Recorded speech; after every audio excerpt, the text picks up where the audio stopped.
Welcome to the Acupuncture Outsider podcast. My name is Richard Hazel, and in the time it takes for you to commute to or from work, I hope to have shared something of interest about orthopedic acupuncture using motor points, trigger points, myofascial slings, neurofunctional acupuncture, segmental treatments, anything that crosses my mind that seems to be of interest.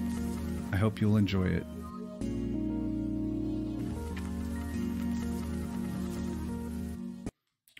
Hello, and welcome to another episode of the Acupuncture Outsider. This is Richard Hazel, and I guess today I want to talk a bit about my trip to Amsterdam. We had our first European Orthopedic and Sports Acupuncture Congress.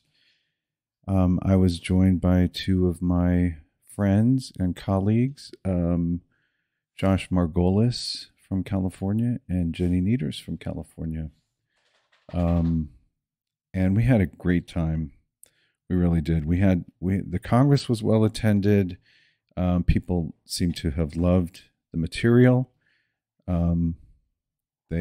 I think everybody really enjoyed it and wants us to see another one. We had a really great time. And I had an opportunity to spend some time with Josh and Jenny more socially for food. And we had some really great conversations about our profession and education and the challenges of differentiating how you treat chronic pain as opposed to acute injury, all sorts of things like that. And I wanted to share some of my thoughts about that.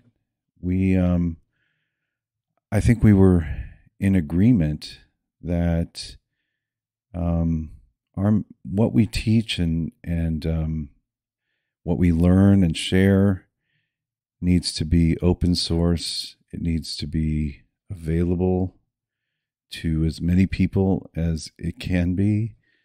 And that I think we all agreed that none of the three of us has any interest at all in trademarks and copyrights and naming our system, so to speak, like, the Hazel method or something like that. And I want to talk about why that is. My Podia courses, by the way, when you finish a course on Podia, there is an option to receive a certificate of completion. And we do that for live conferences too, live seminars. You get a certificate that says that you completed that course, and then you can get PDAs, CEUs, things like that. I'm all for that. That's great. And in some countries, they really, really love to be able to show to their patients the education that they've received.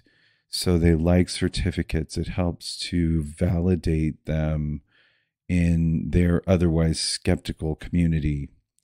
So I totally get that, and I'm not opposed to that at all.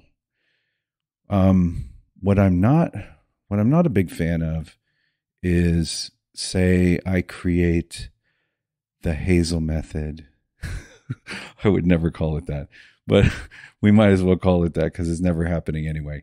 So I create the Hazel method, and then I create this like curriculum, and you come to my courses and you pay some amount of money and you have to complete them in order. And then like you finish, your fifth or sixth round of courses, and then you get this big, certification, and then you get to be on the directory so that people who are looking for acupuncturists who are trained in the Hazel method can find you. And I think it was Jenny who was saying, the problem with that is everybody learns at their own level, and for some people will take longer. to become really proficient, even if they've taken all your courses. Like they came, they attended, they were successful at showing up and completing the course. Does it mean that they are as competent as the educators who are teaching the course? Not necessarily. So now you're creating this false of accomplishment that that could reflect poorly on the person who's passing out those certificates. So there's that. That was, I thought that was a very good point that Jenny made. The point I was making was I'm always learning from my patients. So as I get other tough cases, you see conditions that maybe you haven't seen before. Maybe you find a condition like blepharospasm that very few people will ever encounter in their clinic. And maybe you have success with that.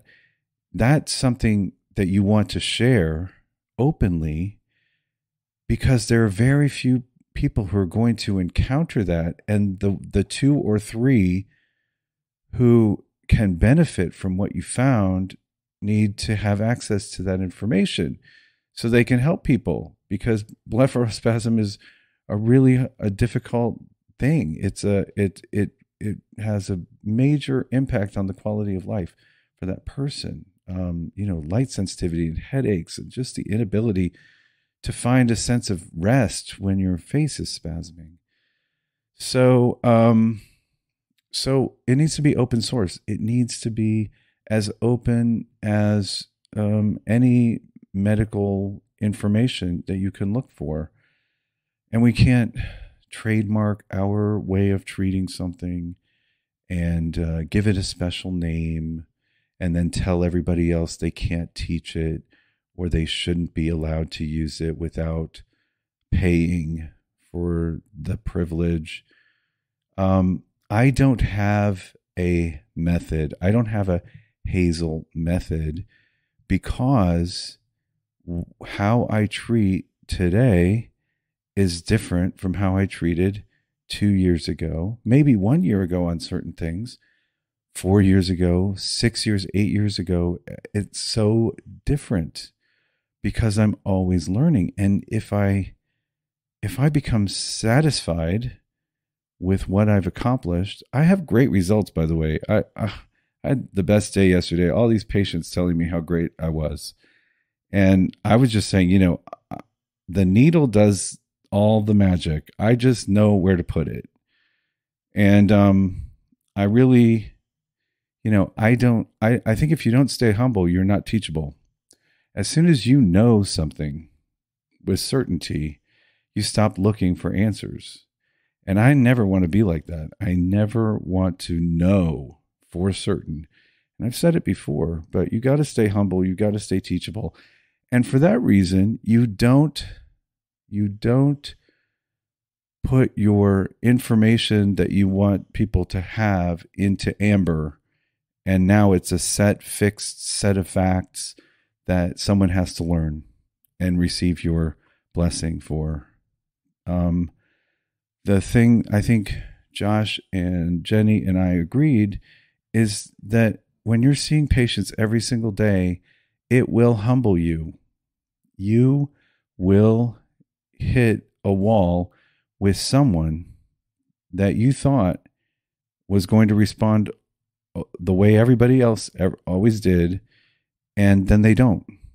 And now they're counting on you to help them, and you've got to figure it out. Or at least hopefully you're going to try. And that means more education. It means research. It means like spending some time with some books that have lots of footnotes. And that's how you learn. That's how you get better. And I was thinking, I think if I wanted to summarize how I feel, I want to say to people who want to be really good at what they do, who want to be really great at treating pain and mobility, chronic and acute injury. Maybe you want to work for a pro sports team. Maybe you want to work in a pain clinic. I would encourage you to not learn somebody else's method. Take their course, take their courses, whatever it is. Learn what you like from their courses and then keep learning. Take other people's courses. Take whatever interests you, because whatever interests you is what you're going to excel at. It's like when I study foreign language. You cannot learn a foreign language by watching videos that are of no interest to you. It's how the brain works. You need, if you're going to learn foreign language, you need to learn from people speaking the language where you can comprehend at least 80% of it. And it needs to be on a topic that you're really interested in, that you would really watch in your own native language. That is how you're going to learn. And it's the same thing with a complicated subject like pain and the human body and how to help it. You need to take an interest. It needs to be of interest to you. So take other people's courses and follow what you're interested in and learn from those things, from that person that help you to be better in the clinic. I would say I think one of the things that has helped me the most to help other people has been that at an early phase in my life as an acupuncturist, people were asking me to teach things about motor points and pain referral and things like that. So if you study and learn as if you're going to be an educator, you will absorb information and you'll find your weak spots very quickly. As soon as you need to say with certainty that something is happening, it could be as simple as you want to tell somebody the origin and insertion and action of a muscle. As soon as you have to tell that person who's trusting you, you will have second thoughts about whether or not it's correct, and you will look to be sure that you're correct. And it's that action and that curiosity and the desire to be correct about those things that is going to ingrain it in you. If you have to teach it, you're going to be a lot more teachable, because you're going to make sure that what you're saying is correct and not just something that you remembered that somebody else told you. That's the other thing about just learning from other educators is if you just take what they said to you and you just say, yes, he said it, and it's absolutely the fact. You know, like if you had to turn around and to teach that to somebody, you might spend the time looking at the research to see if that statement is actually true. And I think you'll find there are a lot of people out there giving you a lot of dogmatic things. Some people saying you can't use electric stim or you can't use motor points on people with autoimmune conditions. You can't use, they come up with these things. Okay. If you listen to them, you're just not going to, some people might not even get help because that person told you can't do that. There are so many people who come out of acupuncture school who are afraid to put a negative and a positive lead on two sides of the spine because they've been told you can't do that. You can't cross the midline. And I mean, there's so many things like that. I mean, let's not even go into the stuff you learn in TCM education, like you have to have a cotton ball ready when you take the needle out, or the chi will escape, and then you will have depleted their chi. Or do you want to tonify this point, or do you want to sedate this point? And to tonify, we do what we would do with a radio, and we turn it to the right clockwise, like we're turning up the volume. We're going to tonify. And then we know we want to disperse. So now we're turning down the radio knob and we're going to turn to the left. And then somehow the body knows like what you were trying to accomplish, and that thing will happen. We learn all sorts of things like that. If you don't question it, you're probably not going to learn anything new. You have to think about what that person said and ask yourself, would I say that to somebody? Would I tell somebody that that is absolute fact? And if they doubt it, how do I back it up? Like, know where that information came from and who came up with that idea. And do other people of that level of expertise share that opinion? Because if it's only one person who has that idea, the word charlatan comes to my mind. It's, when somebody has like secret knowledge that nobody else has and you need to pay them $5,000 to learn it,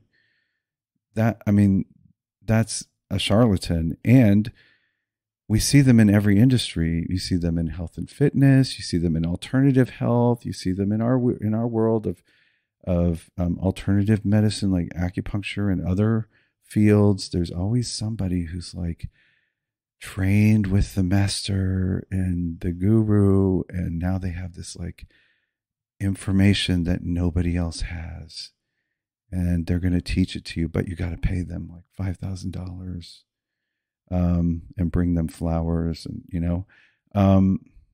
we have those people in our world, in the world of acupuncture and in the world of acupuncture, where we land more on the side of science. We still have people who are, basically charlatans telling people that this is how it is and this is how you have to do it. And if you don't do it that way, then bad things will happen. And you have to pay them to learn how to do it. And then it turns out somebody else who took their course says, oh, that's what I learned from so-and-so. I learned that from one of these German guys, electric stim guys from the mid-20th century. He was studying this. That's where that came from. And there, you'll find out all these people who have like magical secret information. Somebody else actually developed it. And a lot of times acupuncturists fall prey to it because they haven't studied with all the scientific doctors. They haven't studied the doctors who came up with this information. They learned from an acupuncturist, and that acupuncturist told them something, and they had no way to know that that was BS or somebody else's information. And so then, because they have like a trademarked name on their system, then you're paying them a lot of money to learn the magic, the system, and it's somebody else's information. If it actually works, somebody else also did it. Okay, because the human body is like that. It doesn't know what the practitioner is thinking. The body just responds. So, if it's valid, somebody else has validated it somewhere. So look for multiple sources to back up what you believe to be true, so that you know it's true. And then when you've studied like that, you actually retain that information. And then maybe one day you do want to become an educator. You really will have the ability to help people to see things clearly because you've studied it from multiple sources. You understand it well enough to explain it simply. Something Einstein said, if you know something well, you can explain it simply. And that's the way complex things are. If you understand complex concepts, you can explain them to almost anybody and they can understand it. You will find a way to make it make sense because you already understand the systems well enough to know how to simplify the explanation. So that's quite a tangent, but Josh Margolis was presenting in Amsterdam about chronic pain, and it just really highlighted the things that I'm encountering personally in my own treatment of chronic pain. He was saying things where I was like, yes, yes, absolutely, yes. Things that I haven't heard a lot of people say. Treating chronic pain is so different from treating, for instance, athletes, young athletes. Okay. Treating chronic pain is so different because of things like central sensitization and segmental sensitization. That makes all the difference. Learning how to find the affected segments, learning how to treat those affected segments, that's how you're going to move forward for somebody who has been in pain for so long that you can't just muscle test your way to success with that person. You can't just test their abductors and then treat what's weak and then they're going to get better. If they've been in chronic pain, the signaling is different. Their segments are sensitized. Their brain is getting signals of pain constantly, and that's going to basically make the body think that they're in pain, even if there's no reason to be to think they're in pain. I don't know if that makes sense. Hopefully it does. Sorry, I sound distracted, but I'm trying to mute notifications.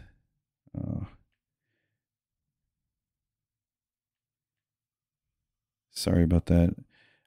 Trying to mute the notifications on my laptop because they started coming in, and I muted my microphone. So I'm going to let the notifications bing if they come in there. Sorry about that. But the point I wanted to make really is, when it comes to your own study and education and wanting to get better results for your patients, try approaching it as if you're going to teach it.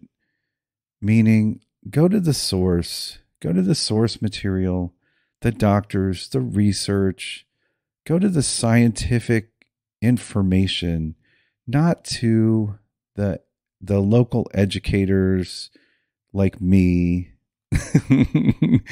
Don't, I think people should still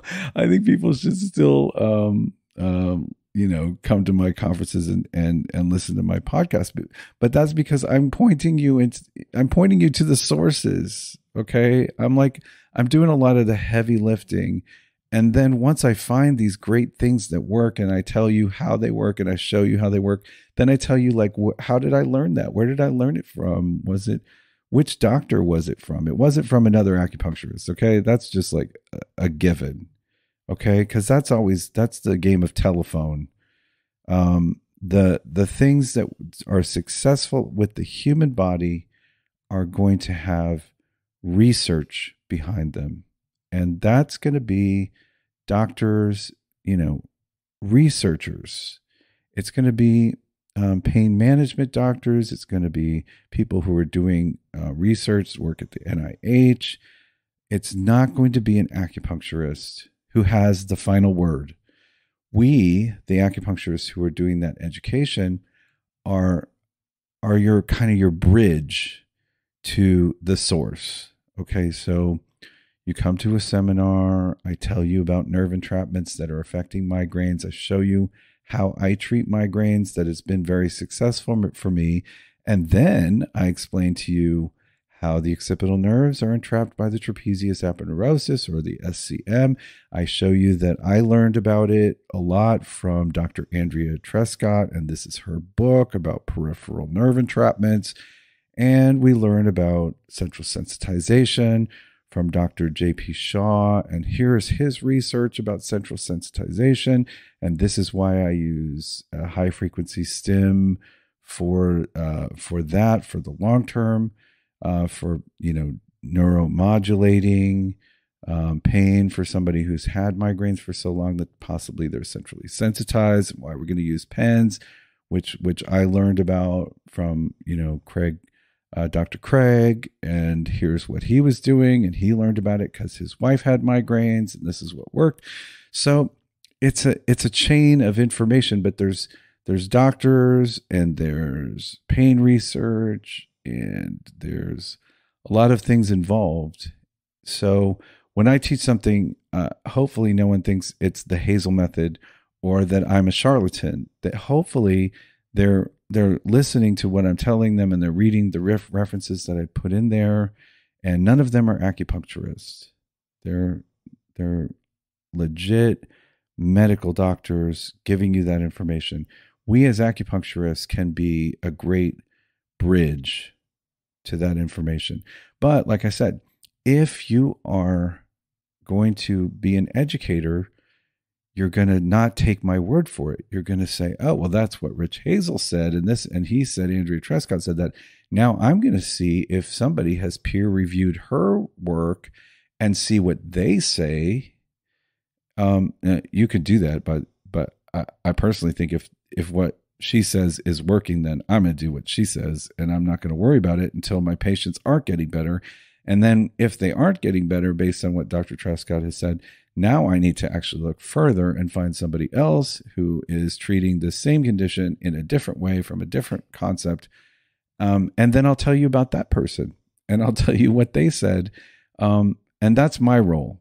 That's like, if I'm an educator in our world, then my role is to find the good sources of information, share those good sources, and then simplify that complexity so that almost anybody can take what I said and apply it tomorrow on their patient with that problem, and then get a good result, and hopefully then have the curiosity to say, okay, that worked. Why did it work? I'm going to go read what Rich said I should read about that thing so that I can understand it. And then I can explain it to my patients.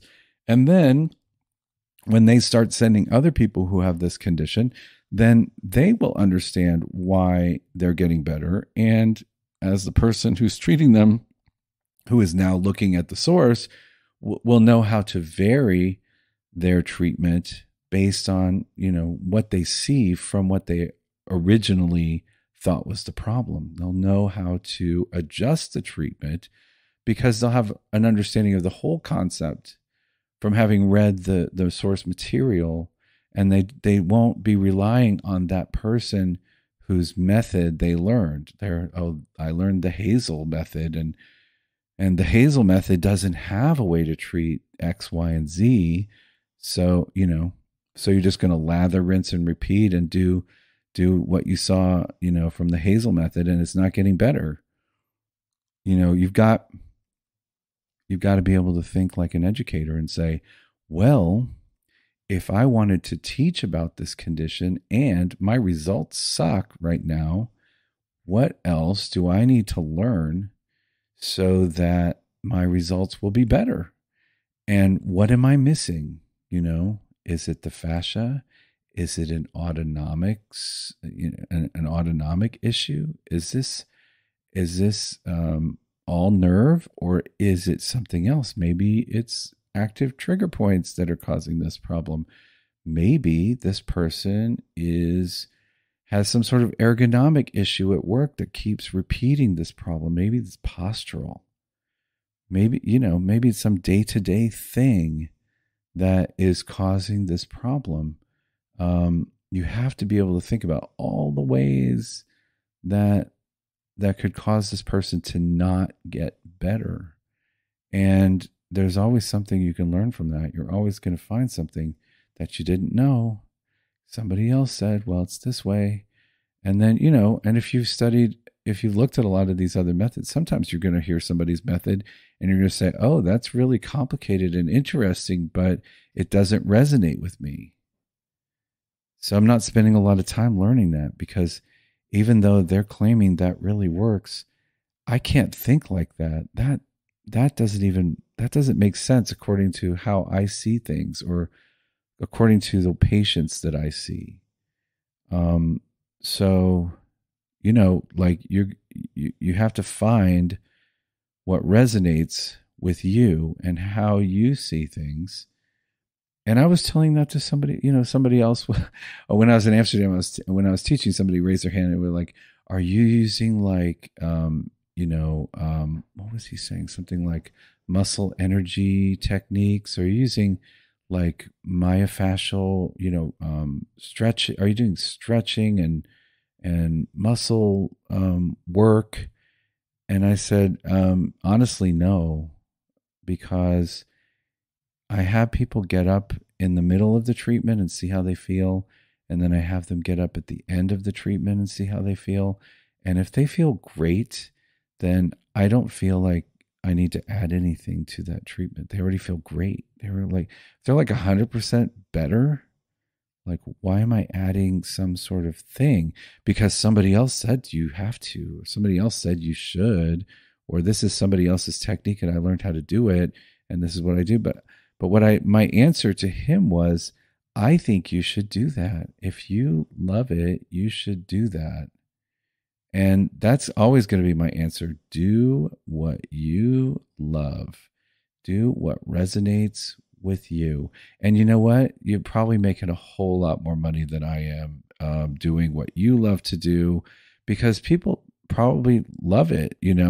I bet if I was doing some massage at the end, people would just love it and they would want to come more often. But it just doesn't resonate for me. It's just not how I think. And I don't want my treatments to be something I don't enjoy. I don't want my treatments to be something that I feel like I'm throwing in there just to make it like a spa visit or something. That's just not me. It's just not.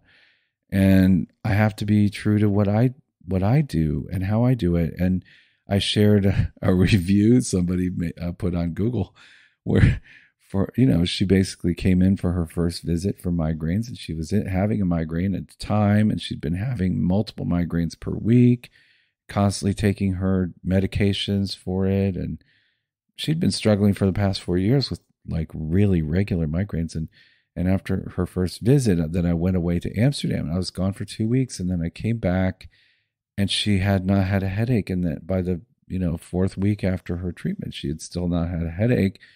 And then she left this really great Google review. And in the review, she tells people that the treatment was only 10 minutes. and that's absolutely true. It's absolutely true, because on the first visit for a migraine patient, I don't want to overdo it. I don't want to give them more headaches. I don't want to really overdo how long they have stim. Also, I'm aware of the fact that she's nervous about the needles. She was very nervous about the needles. And and it was 10 minutes of electric stim, and then some, and I think the winning part of the treatment was the trigger point release of her upper trapezius, that front band of the upper trapezius that causes headaches, because that was clearly the thing that was reproducing her migraines. When I did my intake, I was able to tell this left upper trap was the main cause of her headache. So I did those trigger points last, and then I put some CBD on it. And I told her, I'm not going for perfection here. I'm just going for release enough of this that it'll feel better. But probably the next time I see you, we'll really get the rest of these trigger points. And then I think you'll be a lot better off. So you may have some headaches. You may even have a headache after the treatment. I'm not sure. Anyway, she didn't have any headaches for like a month. And then she posted on Google that she had a 10-minute treatment. So I was like, oops, that doesn't look really good. It looks like she just got this little short treatment. But, a lot of our 1 hour appointment time was spent talking and me explaining things and how this was how my methodology and my thinking about it. And and then the trigger point release, we took some extra time. It was probably another 10 minutes doing the upper trap trigger points, because I was going very slowly and trying to, make it as calm and easy for her as possible. So it's probably really closer to 20 minutes of treatment time, and me massaging some CBD into her upper traps and things like that. Okay. So, but it was funny because she posted that I gave her a 10-minute, the treatment was 10 minutes. Anyway, but that's legit. That is how a lot of my neck treatments are. A lot of my neck treatments don't take very long. And I'm not going to apologize, and I'm not going to throw in some extra modalities to make it last longer because somebody thinks that I'm a massage therapist or a prostitute and that they're paying me for my time. And in fact, no, you're not. You're paying for my knowledge and my treatment. And you're paying for a result. And if you got the result, and usually it exceeds expectation, then you got your money's worth, you know? I treated a fireman before I left. He's a retired fireman. He was chronic pain, mid back pain, low back pain, couldn't stand up straight. Those were in his intake. Can't walk straight up. And I treated him right before I left for Amsterdam, and I just saw him yesterday, and it's been a couple of weeks, and I said, "How are you doing?" And he gave me a big hug, and he's so happy. He said he's standing up straight.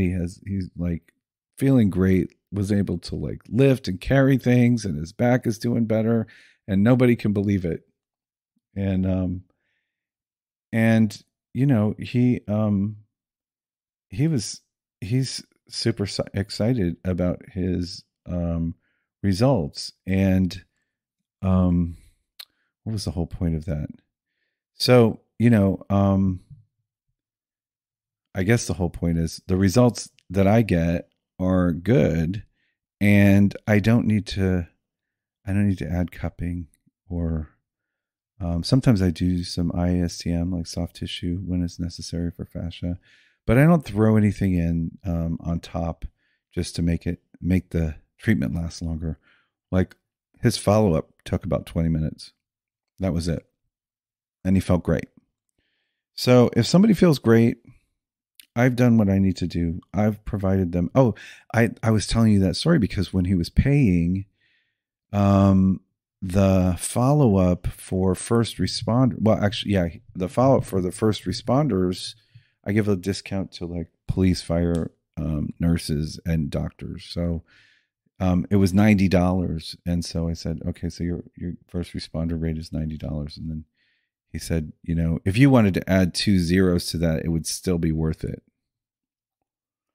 So I feel like he valued what he got, and I didn't have to throw any bells and whistles in, you know, with extra massage or cupping or whatever other things people are adding to their treatment to make it feel like 45 minutes.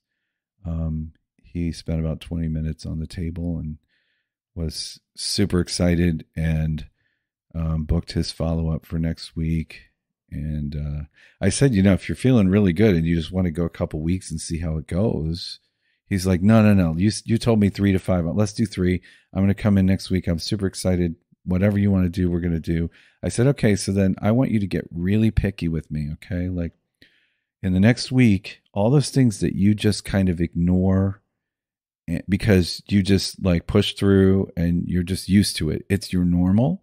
I want you to start getting really picky about it. Okay. Like if there are things like that you just don't do because it hurts or it's a problem, those are the things we want to work on next week. We're going to get really picky because, and he's like, yeah, I totally get it. Like we all have those things that we know when we come to the curb, we step up with the right foot, not the left, because when we do with the left, then the hip hurts or something like that.